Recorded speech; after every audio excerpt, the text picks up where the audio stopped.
Σε 2 λεπτά και μουσικά.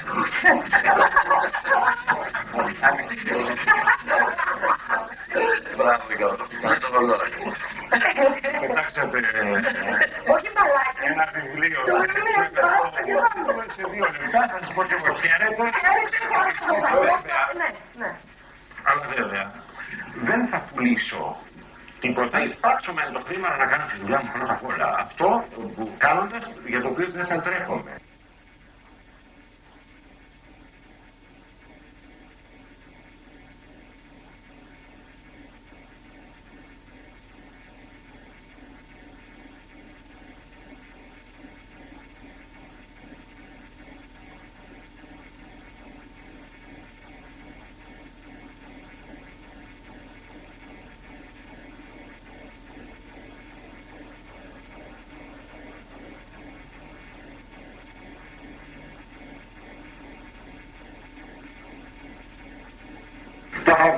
Δεν σημαίνει τίποτα τα βραβεία. Όχι, τίποτα δεν σημαίνει. Τίποτα. Μόνο εάν ακολουθείτε από κάποιο εκατομμύριο ή κάποια δύο και θα περιμένετε. Πώς αρέσει το Κωνσταντίνο που επάνω και μετά το απαντήσετε στην ώρα.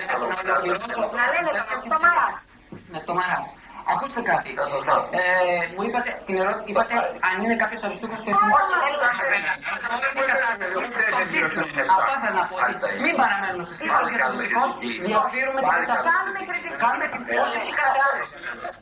Γιατί πρέπει να εμπλουτίσω. Έναν εκπρόσωπο, μάλιστα. Σε αυτό το ερώτημα θα μείνουμε και θα γυρίσουμε να συζητήσουμε. Λένε ότι τις περισσότερες φορές ο ερασιτέχνης δίνει ψυχή και πάθος αυτό που κάνει. Φοιτητές του Πανεπιστημίου Αθηνών δραματοποιούν τα θεϊκά λόγια του Βάρη Ίγκλαν στη σκηνοθεσία Βασίλεια Σλανίδη και μουσική Νίκου Βεντουράτου.